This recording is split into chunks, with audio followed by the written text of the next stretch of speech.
and welcome to another episode of the Michigan Sports Truth Podcast. We are live on Facebook, Twitter, and YouTube. On Twitter at Michigan underscore Truth, and on YouTube at the Michigan Sports Truth Podcast. Also on Twitch at DT2 Phillips 1984. We're going to talk about the Tigers. We're going to preview them. Also, we're going to talk more Lions. What else, right? So, let's get to it. Uh, Although they lost 4-0.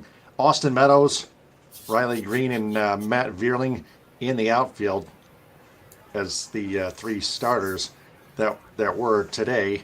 Also in the infield, you got Nick Maton, although he didn't start because the Tigers are facing a lefty in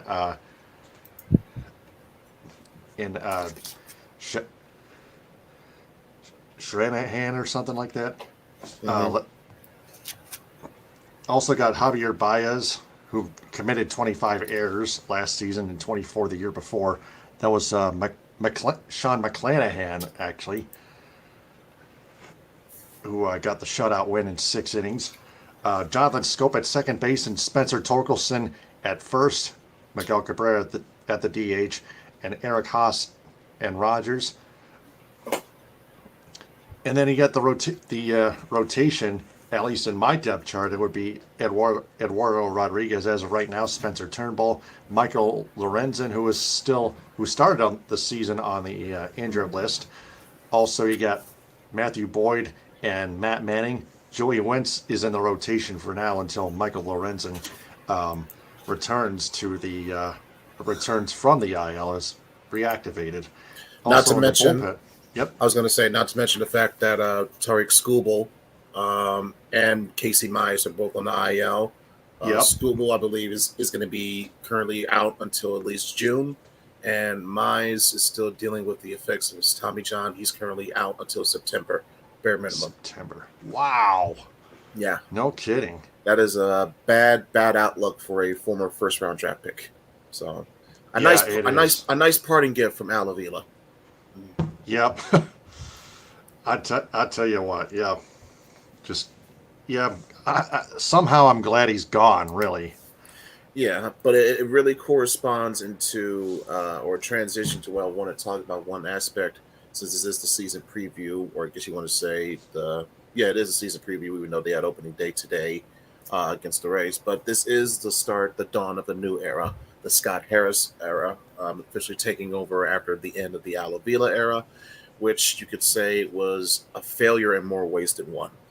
Where the previous regime was instructed on trying to rebuild as best as they possibly could, and through a combination of incompetent ownership / cheap ownership, as well as just whiffing on either the bad free agent signings or bad draft picks, or not utilizing or presenting your manager, which is, in my opinion, still one of the best managers in the game, at AJ Hinch, with a competent and competitive roster, you get the results that you get.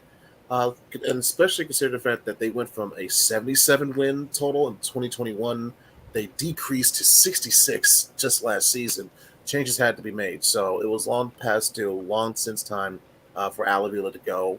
Very glad that he's gone now. So now we've got to see what Scott Harris brings to the table. We've seen, the developing steps so far with this offseason, whether it be in terms of hiring the right coaching staff, making some moves regarding free agency, or tinkering with the roster. Not too much, though. You didn't see him trying to make any splashes or trying to make an overhaul the roster with multiple trades. Not to that effect. But it is interesting to see how we're going to develop a lot of aspects of this team, whether it be our farm system, which went from ranked, bottom 10, ranked 24th in 2021 to last year, or excuse me, could have been ranked 24th from last year, and now it's pretty much ranked dead last for most outlets for this season. And that depends on a couple of things. I already mentioned the injury concerns that you have to your arms in Skubal and Mize. But there's also another aspect you got to be concerned about: your young hitters, Spencer Torkelson, Riley Green. That's been your two coveted prospects in terms from the offensive side of things, especially Torkelson. Torkelson did not have a very good debut year to say the least, last season. You hope he can find a way to bounce back, better adjust, better develop. 0 for 4 day for him today, unfortunately. Green didn't do so much better with Riley Green. He went 1 for 3. He did at least get a walk, but that's another aspect of your rebuild, or I should say, of your developing youth that you want to see take that next step. It's not just your pitchers, and first and foremost, making sure that they're healthy. It's also your hitters that were drafted to produce and be, your next generation, next torchbearers. Because what? It's Miguel Cabrera's last season. That is one era officially closing after this year. So what? You need your next generation to continue. And this is supposed to be your core, your base, your foundation for that next era. You got to see development. You got to see improvement in some way, shape, or form. Yeah. Also in the bullpen, you got Jason Foley, Alex Lane. Those are the same two guys there. Garrett Hill also keeping in there. Tyler Alexander, Jose Cisnero. Plus, you got 3 newcomers here: Jason Shreve, Mason Englert, and Trey Winginter, from what I see. Also on the inactive list, besides Mize and Scooble, are Akil Badu, Will Vest. I believe that's a reliever as well. Brendan White, Zach Short deserves to be in the minors. Donnie Sands, who the Tigers are also acquired in the offseason from the Cincinnati Reds. I believe definitely a catcher. Wencio Perez, Parker Meadows still has a ways to go. Austin Meadows' younger brother, by the way. Yep, exactly. Tyler Nevin, son of Phil Nevin. Reese Olson, that's a familiar name. Another familiar name, Andre Lipschitz. Tyler Holton, Alex Faedo, Bo Brisky. They're both not good. Freddie Pacheco. And that's about it. Yeah, you see why our farm system is rated the way it is right now. Not too many promising names to start with, and for the ones that we do have high hopes on, so far haven't had much of the impact as we expected to see up on the show. Yeah. So, still, the Tigers have yet a few are kind of at least a few years away from at least contending for a playoff spot, maybe contending for a title. But you would hope that, granted, certain things got to go their way or make a significant improvement in terms of wanting to see progress where you want this team to ultimately be.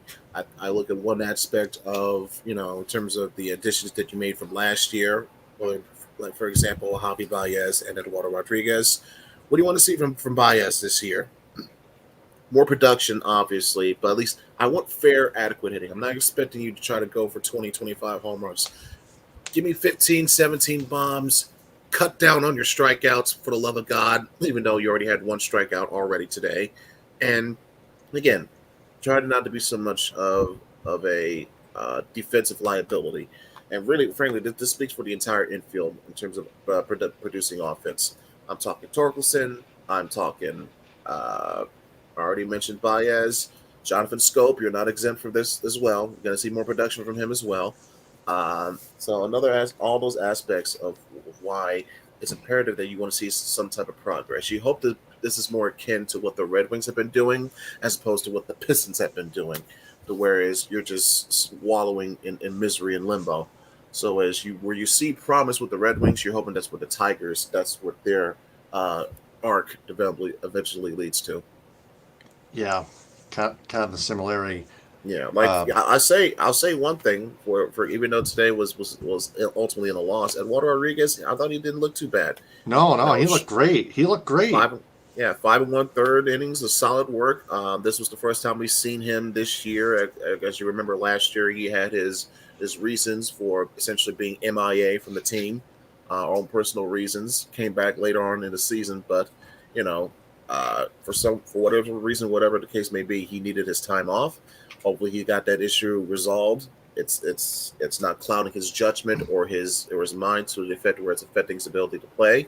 And I think we saw an element of that out there today. Probably shaking off some rust, whatever the case may be. But You want him to be as decent looking as possible because I wouldn't be surprised if you look at him as a potential trade piece for later on this year. That's all I'm going to say. Yeah, 5 strikeouts, 5 and a third innings. He looked good through the first 5 innings, and he got himself in a bit of a rut in the sixth inning. Yeah, he was starting to Had run out some, of gas. He was starting to run out of gas in the sixth, so that was the right time to take him out. It's not yeah. his fault. It's not his fault that his offense couldn't do jack squat today. No, that was a total mismatch between McClanahan and their offense. Well, it's a mismatch in general because this is a Rays team that has aspirations of trying to get back to the World Series. We're just having aspirations of trying to be relevant. Yeah, true. And again, it's all about trying to working your way back up. If you're when you're the Detroit Tigers, and you're trying to fire back up your offense, that's definitely gonna take time. Whether you're whichever infield position player you're starting, whether it be Nick Maton or Ryan Kreidler or Javier Baez or Zach Short or Jonathan Scope or whoever, Matt Vierling or anyone out there in the outfield, infield, Haas or Rogers I mean, behind the you at plate. least see some promise with Haas. I'll Yes, say that.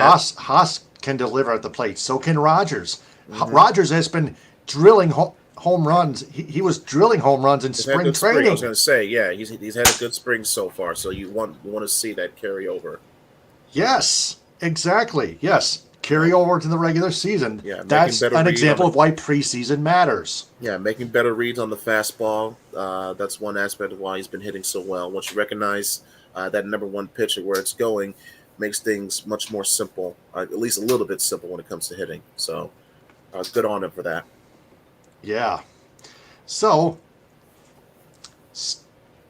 probably I would predict like around 70 wins. That seems like a fair median number of what to expect because of where they were last year, where they were the year before. 70 probably could be the ceiling. I doubt they're going to get there. I would say they top out at maybe 68 or 69. Uh, we'll see. But I think 70 is a fair ceiling number for what this team can and probably should be better than from what we saw last year. Is it going to be enough to be, fourth or fifth in the division? Who knows? Because we know how god awful the AL Central is. Frankly, if the Tigers had a much more stable roster, I would consider them as a potential dark horse to win the division. That's how bad the AL Central is. Well, like Yeah, and we've been calling it the AL Comedy Central for a reason. So, for so uh, many years, yeah. yeah. So if the Tigers were to just get their stuff together the way similar to what the Red Wings were doing, they could easily contend for this division within 3 years, without question. Yeah, and they just barely finished fourth in the division, just ahead Right. of the Kansas City Royals last season. And you know what So, that remind me of when I just mentioned competing for a division within 3 years. I think that's a good projection. It reminds me of the Lions. exactly, yeah. And speaking of the Lions, we're going to get to them right now. They are sticking with Jared Goff at quarterback to shut down Lamar Jackson rumors. We discussed this like a couple weeks ago about Lamar Jackson, and it, it, I mean, Lamar Jackson has won playoff games, and Jared Goff has led his then Los Angeles Rams to the Super Bowl only to get their offense neutralized by the Patriots without Matt Patricia. So, but Goff, my God, he had vastly improved it in his last 8 or 10 games. For goodness sake. In my opinion, ever since he recovered from his rib or oblique injury, whatever it was, once he got past those first few game jitters of adjusting to the new system, the new scheme, everything new around him, not to mention the fact, like I already mentioned, the injury that I was dealing with, ever since then, he's played fantastic football. It's the best football that he's played probably since the year that he went to the Super Bowl with the Rams. When you consider the fact that yes, it helps that you have a magnificent offensive line that's going to give you protection and time to throw, which in turn is going to give you great running lanes and great opportunities for your running game. what of course sets up play action and diversion and decoys and opens up the playbook for what you want to do. But still, you still need a competent quarterback to make things together, to make things go. And we've seen Goff step up in big moments and big plays. He was the guy that threw the ball, on that 4th and 1 to Brock Wright. Granted, he's open, but if he doesn't, imagine our reaction if Goff overthrows him or throws it short. We saw him make big throws to DJ Chark or to Khalil Raymond. I think we're going to see an even more better version of Goff because he's going to have more time to develop and get accustomed to working with Jameson Williams. Another year with him and Amon-Ra St. Brown working together. That's been a consistent duo ever since Amon-Ra has been drafted here. So when you add in the fact between what we've done with our offense, maintaining and upgrading our offensive line, bringing back Graham Glasgow. We may even go offensive line in the draft. The fact that we somehow upgraded from Jamal Williams by getting David Montgomery. And, oh, by the way, we may get another running back in the draft. Fingers crossed for Jahmyr Gibbs personally. I know people are saying, hey, what about Bijan Robinson? Myself, I like Jahmyr Gibbs, but that's another topic for another day. In general, and what we mentioned, and we'll get to the wide receivers in a little bit, but you still got Amon-Ra. You're going to have J-Mo for another year. And apparently, even though, yes, you lost DJ Chark, you probably made an upgrade by getting Marvin Jones, and we'll talk about him in a little while. So everything is set up, and on top of the fact that you've got Ben Johnson coming back into the fold for at least this season, everything is set up to where you are, without question, going to be one of the top 5 best offenses in the league.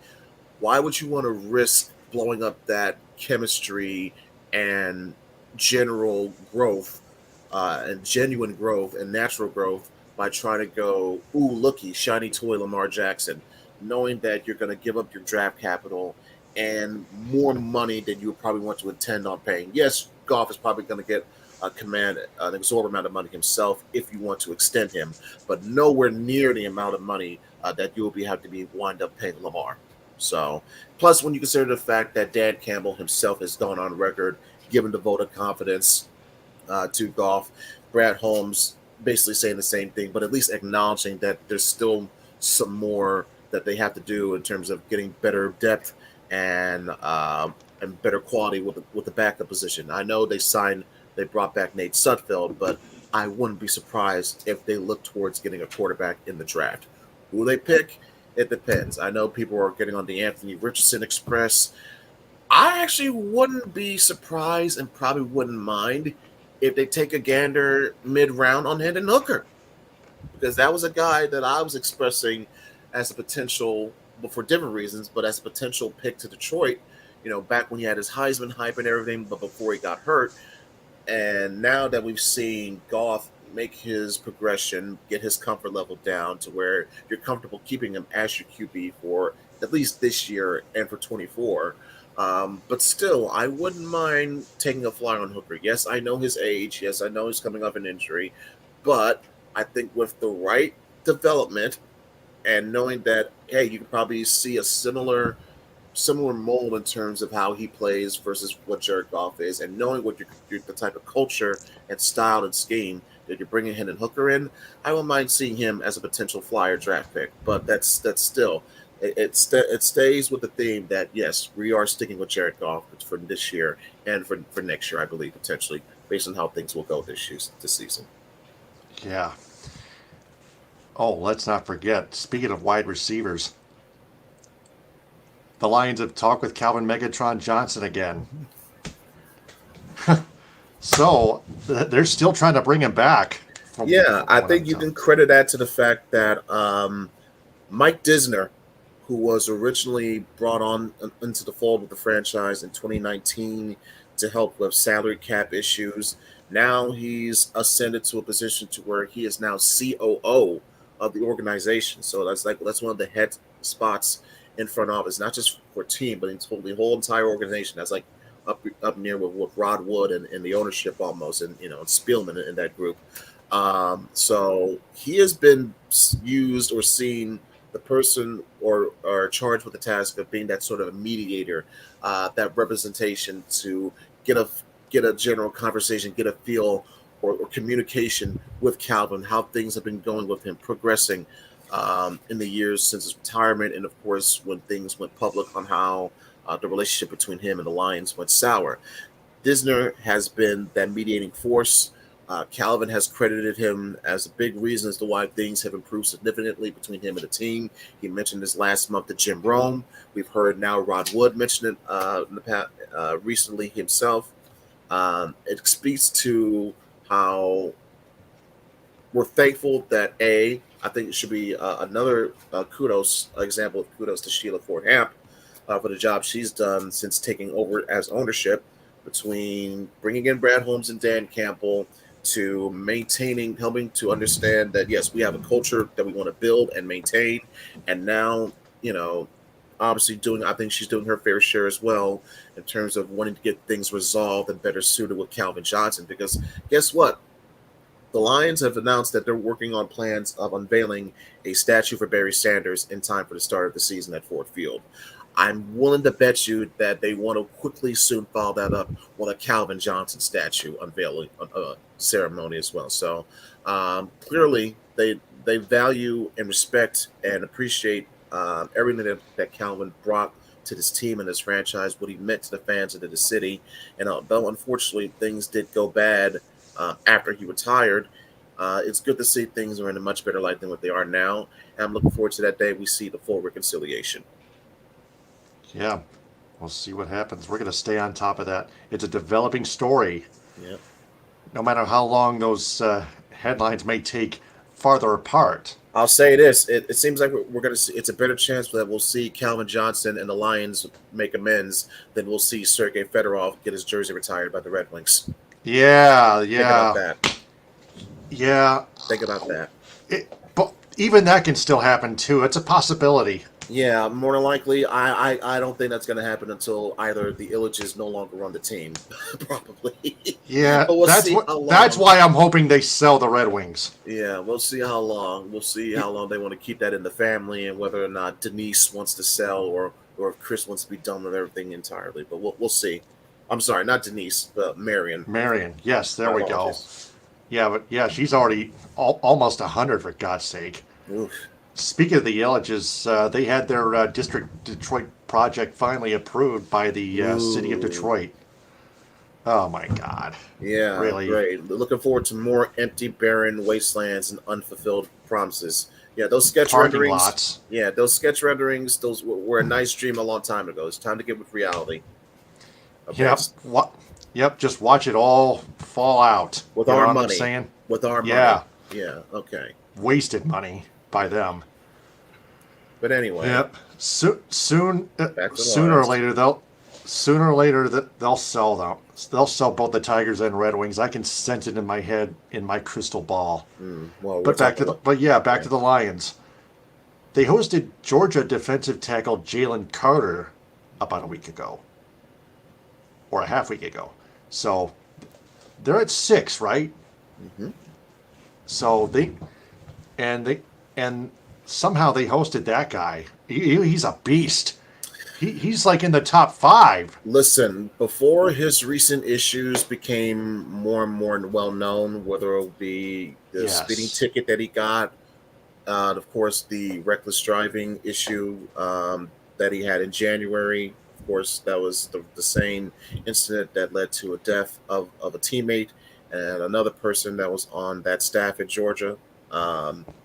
There were reports coming about apparently he had fled the scene or whatever the case may be. So that was probably playing a little bit on his mind coming into his pro day, wherein he came in 9 pounds overweight, not a good sign, and B couldn't finish some of his drills. So I understand where the red flags can be, but I also see what I see on the tape, and what Jalen Carter was showing for the past 2 years on tape was that he deserves to be one of the top 5, if not top 3 people taken in this draft. I'm dead serious.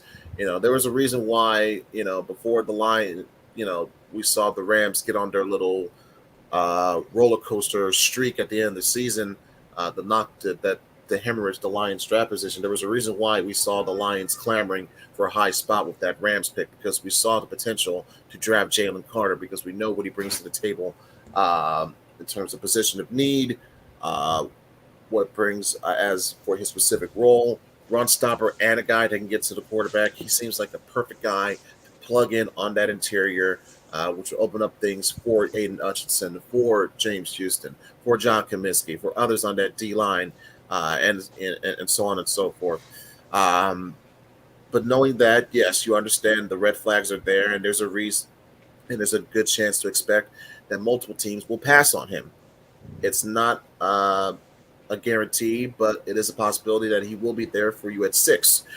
Do you consider taking him? Do you consider passing? Do you consider trading back in the hopes that maybe he'll be there at 9, 10, or maybe even, dare I say, 11? But, that's all speculation at this point. All we can go by is the fact that um, he met with Brad Holmes. He met with Dan Campbell. Brad Holmes has mentioned with certain phrasing or words in terms of uh, going by some of these prospects. It's a case by case in terms of looking at intangibles or character issues or outfield issues, especially when he's, in his words, he's a college kids. I've done things in college that I know I wouldn't want to have gotten out. Those were Brad Holmes' own words. So he also mentioned football character. So take that for what that may be, and also take that in consideration for what Dan Campbell himself said, to where he talked about hearing or getting in contact with a teammate of Carter's and said he heard things that were, quote, interesting. He didn't clarify if they were good or bad or they were positive or negative. He just said they were interesting. So I would take that as an example of maybe he's playing his cards. Now, last year, it was much more evident and obvious that he was not a fan, for example, of Kayvon Thibodeau. So even the fact that the Lions were 2, and say, for example, Aiden Hutchinson was already gone, there's no way that they were taking Kayvon Thibodeau no matter what. So as opposed to this year, I don't know. It's a little bit different from what I'm sensing from Dan Campbell in terms of his poker face, what you want to call it, or if it's a smoke screen. That's just my take on it. My opinion, I think there is a chance either way that the Lions can take him at 6. If they pass on him, I'm not sure how far else he'll fall before someone does snatch him up. So the risk is there. There is risk reward, but I myself personally, I would consider taking him at 6. Yeah, I think that's a possibility too. Yeah, because you can never have enough stock on the defensive line. Like, for example, Dan Campbell was mentioning the other day as well that the Lions were really trying their best to go after Calais Campbell, the defensive tackle from the Ravens. Now, unfortunately, he just signed with the Falcons on a 1-year deal. So that takes that out the window. But I could see him as a reason why the Lions would have won him. Not just ability or what he can and probably what he did and what can still do even at his older age, but what he could be potentially as a mentor to the young guns, to the young lions on that defensive line, like Aiden, like James Houston, like potentially a Jalen Carter if we drafted him, like Aleem McNeil, like Levi Onwuzurike, Josh Pascal, the other guys that we've already drafted into the fold for our D line. I could see why they would have wanted to consider bringing in a Calais Campbell for that reason, but he's with Atlanta. You got to move on to your backup option. Yep. And then you got Marvin Jones Jr., like you mentioned before, a 1-year, $3 million contract. Welcome back, Marvin, with incentives that can push the deal up to $5 million. Mm-hmm. So, and that is like it said, it's a replacement for DJ Chark. It is a replacement for DJ Chark, but it's also a reunion of sorts, because this was another player that we saw in the last years of the Jim Caldwell era, of course, through the unfortunate years of the Quinn Trisha era. But he was at the very least one of those lone bright spots throughout his 5 years in Detroit. During his first go around, he had at least 500 yards or more reception yards. More often than not, you saw him on the north end of 700 yards or more. He peaked in 2017 by having a 1,000-yard season. He was able to be with Stafford at quarterback. Yes, it was with Matthew Stafford, of course, but and he was showing why he was one of Stafford's favorite targets, probably behind only Golden Tate, because Jones was reliable, he was efficient, he was dependable, and he could score touchdowns and make plays for you. He scored 36 touchdowns total during his tenure in Detroit. He was giving you a range average of at least 7, 8, 9 touchdowns per year. So that's good quality and good production to think about when you're trying to replace a DJ Chark, because what you see in Marvin Jones, no, he's not the biggest in terms of natural size, but he was a guy that you could trust to try to go and make a big play, get that jump ball, get that one-on-one deep ball and coverage or whatnot. And I think if you see that, and once you see that develop more with Jared Goff, it's going to open things more up, obviously, for Amon St. Brown, and it's going to create ways that you can use Jameson Williams. So I think this was a tremendous signing, or re-signing, if you want to say that, because this is well in line to what for them bringing back Graham Glasgow on a one-year deal as well. So if I were to give a grade for this, I would give this very much similar to how I've graded, if I could have, grade everything else for this Lions off season. Solid A, not A plus, but a well-deserved A. Yeah, much like they stocked on corners such as Cam Sutton, Emmanuel Mosley, and of course C.J. Gardner-Johnson of the Philadelphia Eagles. And by the way, that's a top corner all on in my cheap eyes. deals, and yeah. still based on restructuring and front loading and back loading, we still have a tremendous amount of cap space to do whatever we want, whether it be bring back another guy or two, going after someone, having money to pay our rookies. That's the example of the advantage of what Mike Disner has done, because I mentioned how he came here in 2019 to help with salary cap issues. Now he's the COO. You're seeing the reason why. He's helping Brad Holmes and company find the ways to plan out and budget out the cap space to make the deals possible in the offseason and free agency. So kudos and credit to Mike Disner and the whole crew on that front. Teamwork, baby. Yeah. So that is all the topics we have covered for the Lions and Tigers, and that is another fine episode of the Michigan Sports Truth Podcast on Facebook, Twitter, YouTube, and Twitch. Follow us on Twitter and Instagram at Michigan_Truth. Like us on Facebook. Subscribe to us on YouTube at the Michigan Sports Truth Podcast, and listen in audio form on Spreaker. Also on my Twitch at DT2Phillips1984. Subscribe to that.